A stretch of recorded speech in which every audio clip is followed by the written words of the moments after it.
নবী প্রেমিক যুবক যুবতীরা ভাই বাবারা, আপনারা কাউ বয়কে বয়কট করবেন, ঠিক কিনা বলেন? তার জবানে আসলো কি করে আমার নবীর শানে শব্দটা? বুকটাকে একবারও কাঁপলো না? মা খাদিজাকে নিয়ে সে যত কুরুচে বড় মন্তব্য করেছে। আরেকটা আছে কুমিল্লার মধ্যে, কোন নবী বলে বদুল্লাহ দিছে।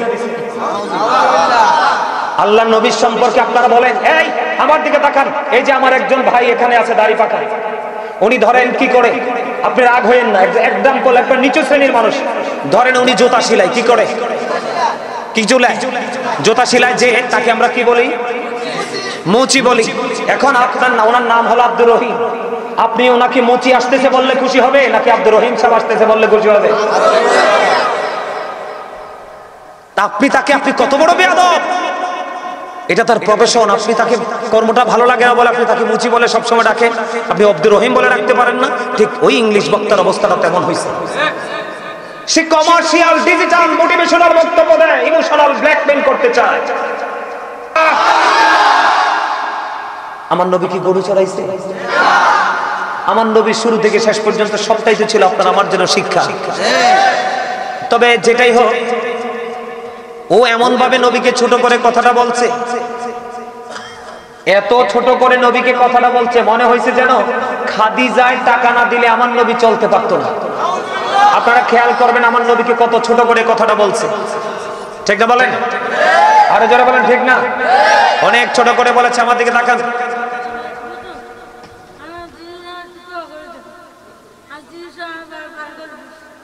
আচ্ছা দোয়া করে দিব, ঠিক আছে ঠিক আছে ঠিক আছে ঠিক আছে, আল্লাহ তোমাকে কবুল করে নিক।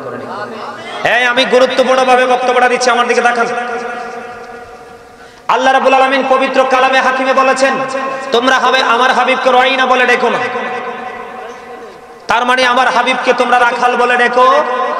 আরো জোরে বলেন, আমার হাবিবকে তোমরা কি করো না, রাখাল বলে ডেকো না। কে বলেছেন? আল্লাহ রাব্বুল আলামিন। এখন ওই বক্তা আমার নবীকে রাখাল বলেছে, কাউবয় বলেছে। আপনারা বলেন আমার নবীর শানে কিনা বেয়াদবি হয়েছে কিনা? যুবক ভাইরা বলো, আমার নবীর শানে বেয়াদবি হয়েছে কিনা? 100% বেয়াদবি হয়েছে, ঠিক না ঠিক? এখন আমরা কি এই বক্তব্যকে আমরা গ্রহণ করব নাকি এটাকে ডিনাই করব? আরো জোরে বলেন। আমার কথা, আমার দিকে তাকান, বসেন, আমি একটু শেষ করে দিচ্ছি। আমি আসলে আগে মনে নাই, এটা নিয়ে কথা বলাটা আমার ফরজ হয়ে গেছে। বলবো কিনা? আপনারা বিরক্ত হলে বলবো না, হুজুরকে মাইক দিয়ে এখন চলে যাবো। হুজুর আমি কিন্তু বলতে পারি? আমার দিকে তাকান, আমি সিরিয়াসলি বলছি। ওই যে একটু আগে বলেছি, কিয়ামতের আগে পৃথিবীতে আলেম প্রকাশিত হবে যাদের কারণে মানুষের ঈমান আমল নষ্ট হয়ে যাবে। কথা বলেন। এই বক্তা অনেক আগে আমার নবীকে অনেক অপমানজনক কথা বলেছে, যেই কথা কোরআন হাদিস এবং কোন সাধারণ আলেমও কি করতে পারে না, বলতে পারে না। আপনারা বলেন সৃষ্টির মূলে কে? সৃষ্টির মূলে হলো আপনার আমার প্রাণের নবী। আমার নবীজি বলেছেন, I am from the light of Allah and everything has been created from my light. আমার নবী বলেছেন, I am from the light of Allah, আমি আল্লাহর নূর থেকে, and everything has been created from my light. সৃষ্টির প্রত্যেকটা বস্তু আমি নবীর নূর থেকে। তাহলে আমার নবীর নূর যদি সৃষ্টির মূলই হয়, তাহলে ওই বক্তার ডক্টরেট করার আগে আমার নবীকে নিয়ে পিএইচডি করা দরকার ছিল, ঠিক না? ওই বক্তা আমার নবী নিয়ে কি করতে পারে নাই? পিএইচডি করতে। আমার নবীকে নিয়ে সে অ্যানালাইসিস করতে পারে নাই, তাহলে সে পরিপূর্ণ ডক্টর হতে পারে না। যে আমার নবীকে ইজ্জত দিতে জানে না, নবীকে কোন নামে ডাকতে হবে পবিত্র কালাম খুলে দেখেন। আমার নবীকে আল্লাহ রাব্বুল আলামিন বিভিন্ন সময় বিভিন্ন প্রেমময় শব্দ দ্বারা ডাকেছেন।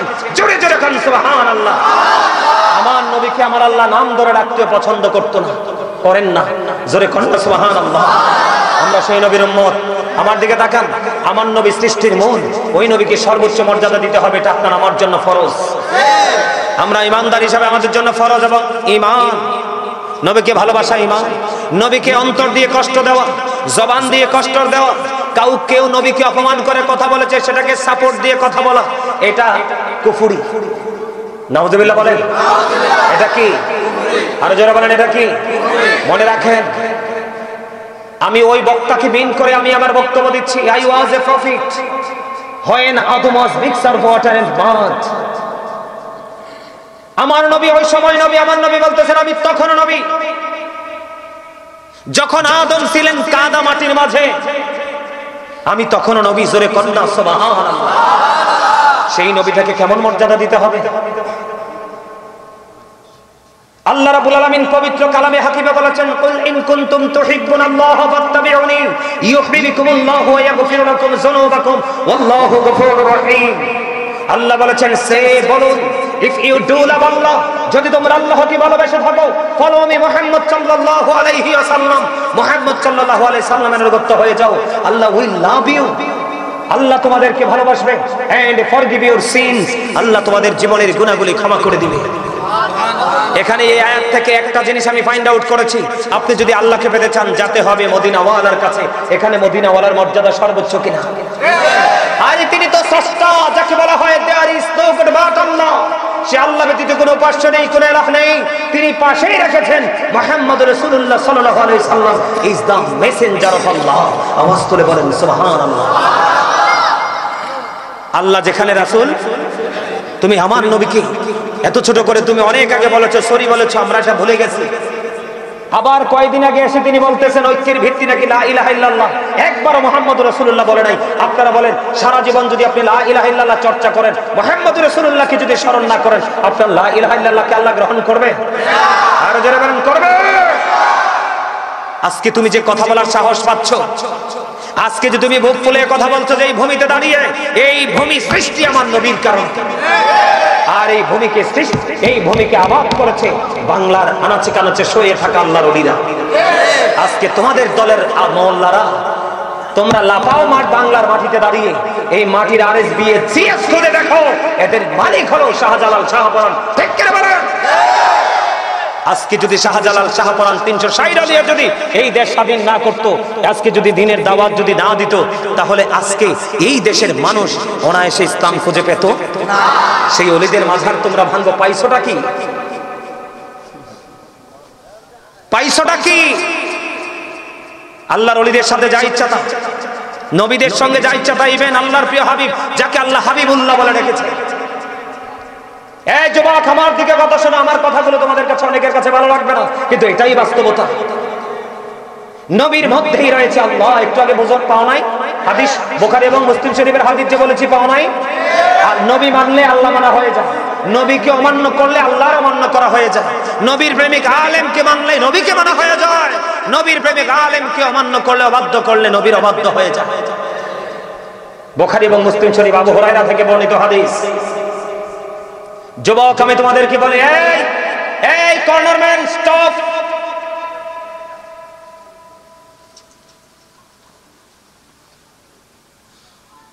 আল্লাহ রাব্বুল আলামিন কি বলে দেখেন, Allah is all in all, follow his law and light for eternal success. এখানে আপনার দেখার বিষয় হলো, এখানে দেখার বিষয় হলো ল এন্ড লাইট। দুটো শব্দ। কয়টা শব্দ? ল এন্ড, ল হচ্ছে আইন, কোরআন, এন্ড লাইট, লাইট হলো আল্লাহর প্রিয় হাবিব, যেটাকে ইংলিশে বলা হয় লাইট, আরবিতে বলা হয় নূর, বাংলাতে বলা হয় আলো। আল্লাহ কিন্তু বলতে পারতেন তোমরা শুধু ল নিয়ে থাকো। আল্লাহ বলছে law and light for eternal success. তুমি ল এন্ড লাইট দুটোকে ফলো করো, তাহলে তুমি চিরস্থায়ীভাবে সফলতা অর্জন করবে। এই আজকে কংগ্রেসের যুবকদেরকে বলা যায়, স্মার্ট ভাবে কথা বললে, লক্ষ লক্ষ মানুষ উপস্থিত হলে তার পিছনে দৌড়াইও না। 61 হিজরিতে একটু ব্যাকগ্রাউন্ডে যাও, 61 হিজরির দিকে তাকিয়ে দেখো, ইয়াজিদ বাহিনী ছিল 22,000 আর হুসাইনি পক্ষে ছিল 72, মাত্র 72 জন। ঠিক না? আজকে আমার এই যুবকরা কি 22,000-এর পক্ষে না হুসাইনের পক্ষে? তাহলে আমি বিশ্বাস করি গোটা পৃথিবীর নবী প্রেমিক যুবক যুবতীরা, যুবক যুবতীরা, ভাই বাবারা, আপনারা কাউ বয়কে বয়কট করবেন। ঠিক না বলেন? তার জবানে আসলো কি করে আমার নবীর শানে শব্দটা? বুকটাকে একবারও কাঁপলো না?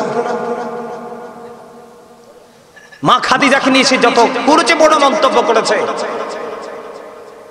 আরেকটা আছে কুমিল্লার মধ্যে, কোন নবী বলে বদুল্লাহ দিছে। আল্লাহ নবীর সম্পর্কে আপনারা বলেন, এই আমার দিকে তাকান, এই যে আমার একজন ভাই এখানে আছে দাড়ি পাকা, উনি ধরেন কি করে, আপনি রাগ হয়েন না, এক্সাম্পল, একটা নিচু শ্রেণীর মানুষ, ধরেন উনি জুতা সেলাই কি করে, কি ঝুলায়? জুতা সেলাই যে, তাকে আমরা কি বলি? মুচি বলি। এখন আপনার ওনার নাম হলো আব্দুর রহিম, আপনি ওনাকে মুচি আসতেছে বললে খুশি হবে নাকি আব্দুর রহিম সাহেব আসতেছে বললে খুশি হবে? আপনি কত বড় বেয়াদব! এটা তার প্রফেশন, আপনি তাকে কর্মটা ভালো লাগে না বলে আপনি তাকে মুচি বলে সবসময় ডাকেন, আপনি আব্দুর রহিম বলে রাখতে পারেন না। ঠিক ওই ইংলিশ বক্তার অবস্থাটা তেমন হয়েছে। সে কমার্শিয়াল, ডিজিটাল, মোটিভেশনাল বক্তব্য দেয়, ইমোশনাল ব্ল্যাকমেইল করতে চায়। শোনেন, আজকে আমি আপনাদের ইতিহাস বলে যাই। ভাইজান কষ্ট হয়নি আপনার? আপনারা আমার ইতিহাস শুনে যান। আমি চুয়াডাঙ্গা থেকে প্রোগ্রাম শেষ করে নীলফামারীর দিকে রওনা দিয়েছি। চুয়াডাঙ্গা থেকে প্রোগ্রাম শেষ করে ওখান থেকে আমি নীলফামারীর দিকে রওনা দিয়েছি। রওনা দেওয়ার পরে রাস্তার মধ্যখানে একটা বিরতি নিলাম, আমার লোকেরা সবাই খাবার খাইতে গেল, আমি গাড়ির মধ্যে। তখন হুট করে দেখি মাইকিং চলতেছে। আমি নিজ কানে শুনেছি, তাকে ছোট করার জন্য না, বাস্তবতা। আমি শুনলাম ওই যেই বক্তার কথা বলছে, এই বক্তার নামে মাইকিং হচ্ছে। কি বলে জানেন মাইকে?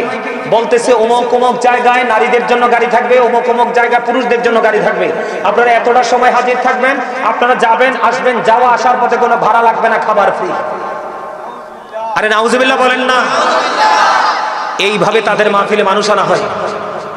আর আমরা সুন্নিরা যেভাবে অলিতে গলিতে আনাচে কানাচে প্রোগ্রাম করি, এই প্রোগ্রামগুলো না করে যদি আমরা একটা এলাকা ভিত্তিক একটা প্রোগ্রাম করতাম বা জেলা ভিত্তিক প্রোগ্রাম করতাম, বিভাগ না জেলা ভিত্তিক প্রোগ্রাম করতাম, আপনারা দেখবেন আমাদের গিয়াসউদ্দিন আত-তাহিরি সাহেব, আপনি আবার মনে হয় আপনার আটলান্টিক মহাসাগরের উপরে যদি ওয়াজে বসে, চারপাশে তার এখানেও মানুষ যাবে, একটা লোককে তিনি গাড়ি ভাড়া দিয়ে নেয় না। সুন্নিরা মাহফিল কমিটি একটাবার বলে না অমুক স্টেশনে গাড়ি থাকবে, তোমরা ফ্রি আইসো। কথা বলেন না কেন? এইভাবে মানুষের সাথে মানুষ আসবে, কথা কয় না কেন? আমার নবীকে মর্যাদা কেমন করে দিতে হবে যুবক, বলবো আমি আরো। আমি নবী সম্পর্কে তথ্য দেই তোমাদেরকে অ্যাক্টিভ করার জন্য। এদিকে তাকাও। Allah of the first pillar is the lord of all, রব্বুল আলামিন। মুহাম্মদ রাসূলুল্লাহ সাল্লাল্লাহু আলাইহি সাল্লাম is the blessing for the world, রাহমাতাল লিল আলামিন। খেয়াল করছো বিষয়টা? রব্বুল আলামিন এবং রাহমাতাল লিল আলামিন আল্লাহর পাশেই আছে। কতটুকু মর্যাদা আমার নবী! তুমি কি ওই আয়াত পড়ো নাই, ওয়ারাফা'না লাকা যিকরাক? এই আমেরিকার গবেষক মাইকেল এইচ হার্ট, তিনি 100 জন প্রভাবশালীর তালিকা করেছেন। কতজন? তিনি বলেছেন the 100 ranking of the most influential person in the history. 100 জন প্রভাবশালীর তালিকা করে তিনি, এই 100 জন প্রভাবশালীর তালিকা ইনফ্লুয়েন্সিয়াল দ্বারা আপনার আমার প্রাণী নবীকে শ্রেষ্ঠ বলে আখ্যায়িত করেছেন, শ্রেষ্ঠ প্রভাবশালী বলেছেন। ডক্টর আহমদ পেয়ারা বাগদাদি পীর সাহেব কেবলা শাহপুর দরবার শরীফে বসরা ইউনিভার্সিটির লেকচারার ছিলেন। ওনার বক্তব্য of all the great religious personalities of all prophet Muhammad রাসূলুল্লাহ সাল্লাল্লাহু আলাইহি ওয়াসাল্লাম ওয়াজ দ্য মোস্ট সাকসেসফুল। আওয়াজ করে বলেন না সুবহানাল্লাহ। পৃথিবীর বুকে যত নবী রাসূল এসেছে, সকল নবী রাসূলের মধ্যে আপনার আমার প্রাণের নবী সবচেয়ে ইমামতি থেকে রাজনীতি থেকে প্রত্যেকটা জায়গায় শ্রেষ্ঠ সফল। জোরে বলেন না সুবহানাল্লাহ। আরো জোরে বলেন না সুবহানাল্লাহ। এই আপনাদের জীবনে আমি গাজী সুলাইমান না থাকলে সমস্যা নাই, কিন্তু আপনার জীবনে যদি আপনার নবী না থাকে আপনার উপায় নাই। আরো জোরে বলেন। খেয়াল করেন, নবীকে কোনোভাবে অপমান করা যাবে না। সবচেয়ে বড় বিষয় হলো আল্লাহ কোরআনে বলেছে আমার হাবিবকে তোমরা কি বলো না, রাইনা, রাখাল বলো না। আরে আমার নবীর তো এটা ছিল আপনার আমার জন্য শিক্ষা। কথা বলেন না কেন? এখন আমাদের সুন্নিয়তের কিছু দালাল, হলুদ মার্কা কিছু বাইরে হয়েছে। আজকে মাহফিলে রওনা দেওয়ার সময় দেখছি ওর পক্ষে সাফাই গায়। দাদা ভাই বুঝছেন নি? ওর পক্ষে সাফাই গায়। আপনার ভালো করে খুঁজে নিয়ে, নাম বলবো না। উনি তো নবীকে অপমান করার চিন্তা নিয়ে বলে নাই, এইটা না হয় চিন্তা নিয়ে বলে নাই। পরে যেটা বলছে খাদিজা নবীকে অর্থ দিয়ে ধনী বানিয়ে দিয়েছে, এটা কোন ধরনের আচরণ? কথা বলেন না কেন? এই বেটা বকুব স্টুপিডের মতো কথা বলো কেন? মা খাদিজা স্বপ্নে দেখছে আকাশ থেকে চাঁদ যেন এসে তার বুকে আশ্রয় নিয়েছে। তৎকালীন সময় ধর্মযাজক ছিলেন Waraqa ibn Nawfal. Waraqa ibn নওফেলের কাছে যখন গেল যে আমি স্বপ্ন দেখেছি আমার বুকে চাঁদ যেন এসে ঠাঁই নিয়েছে, আর এই চাঁদকে আমি বুকে আঁকড়ে ধরে আমি শান্তি পেয়েছি, প্রশান্তি পেয়েছি, এটার মানে কি? এবার ওয়ারাকা ইবনে নওফেল ডাক দিয়ে বললেন, খাদিজা খাদিজা খাদিজা, তোমার খুশনসিব, ও খাদিজা তোমার খুশনসিব, তোমার এই স্বপ্নে আমি বুঝতে পেরেছি আল্লাহর প্রিয় হাবিব আখির নবী পৃথিবীতে আসবে, আর ওই নবীর বিবি হবে তুমি খাদিজা। আমার নবী জোর করে খাদিজা থেকে নেয় নাই, খাদিজা প্রেমে পড়ে, খাদিজা নিজেকে আমার নবীর কদমে উৎসর্গ করে দিয়েছে। তুমি সেই দৃষ্টিতে তাকাও। উনি বুঝাইতে চাইছে আমার নবীর চাইতে খাদিজা দামি। বক্তব্যটা শুনবেন আপনারা ভালো করে, আপনাদের বাচ্চাদেরকে বুঝাবেন। এমন ভাবে বক্তব্যটা দিয়েছে, আমার শুনে বড় গায়ের পশমগুলো দাঁড়ায় গেছে, অসুস্থ, এজন্য বক্তব্য দিতে পারেনি। আমার কথা বুঝতে পারছেন? আর যারা বলেন বুঝতে, যুবক বুঝতে পারছো? এই যুগে যুগে এরকম আমার নবীকে অসম্মান অপমান করার মতো লোক আসবে, তুমি তার মাথা ফাটাতে পারবা না, কিন্তু মন থেকে ঘৃণা করতে পারবা। গোটা পৃথিবীর মুমিন মুসলমানকে আমি আজকে আহ্বান করব, আপনারা এই বক্তব্যকে ঘিরে নবীর প্রতি শ্রদ্ধা এবং বক্তব্যের প্রতি ঘৃণা তৈরি করেন, তাহলেই আপনি হবেন সচ্চা ইমানদার। অন্যথায় নামাজ পড়তে পারেন, রোজা পড়তে পারেন, এই বক্তার বক্তব্য শুনলে আমার কি মনে হয় জানেননি দাদা ভাই? ওই যে আল্লাহ যে বলেছেন ইউদিল্লু বিহি কাসীরা ওয়া ইয়াহদি বিহি কাসীরা, আমার আল্লাহ কোরআনে বলেছে, আল্লাহ কোরআন দিয়ে কাউকে হেদায়েত দিয়েছে, কাউকে আবার পথভ্রষ্ট করেছে, কাউকে জান্নাতি করেছে, কাউকে জাহান্নামী করেছে। আমার মনে হয় ওই বক্তা ওই কোরআনই করেছে। আপনারা দেখবেন, আপনারা দেখবেন যুগে যুগে এরকম অসংখ্য আসবে। সম্মানিত উপস্থিতি, কষ্ট পাইয়েন না, আমাদের কাজ আপনাদেরকে বাঁচানো। ছোট্ট একটা চিন্তার দ্বারা আপনার ঈমান চলে যাবে। কি হয়ে যাবে? ছোট্ট একটা চিন্তার দ্বারা আপনার ঈমান। আল্লাহ রাসূল বলেছে, ক্বালা মান সাব্বা নাবিয়্যা ফাকতুলুহু ওয়া মান সাব্বা সাহাবী ফাদরিবুহু। সম্মানিত উপস্থিতি, আমার দাদাকে বসে রেখার কষ্ট দিন, এমনিতে অনেক কথা বলে ফেলেছি। আমার বক্তব্যে যদি আপনারা কষ্ট পেয়ে থাকেন, আল্লাহর রাস্তায় ক্ষমা করে দিবেন। যদি ভালো লেগে থাকে, বক্তব্যের উপর ভিত্তি করে আমল করার চেষ্টা করবেন। ওই ধরনের বক্তাগুলোকে আপনারা বয়কট করবেন। যেই কোনো বক্তার কণ্ঠ ভালো লাগবে আলোচনা শুনবেন না, তার আকীদাগত বক্তব্য শুনে তারপরে যে নবীর পক্ষে, নবীর আহলে বাইতের পক্ষে, আল্লাহর ওলিদের পক্ষে, সাহাবায়ে কেরামদের পক্ষে যে বক্তব্য দিবে, ওই সমস্ত বক্তাদের বক্তব্য শুনবেন, কাজে লাগবে, অল্প আমল কাজে লাগবে। আর তাদের বক্তব্য শুনে পাহাড় পরিমাণ আমল করলে, দান সদকা করলে লাভ হবে না। আল্লাহ আমাদের সবাইকে সঠিক বুঝ দান করুন, সকলের জন্য আমিন।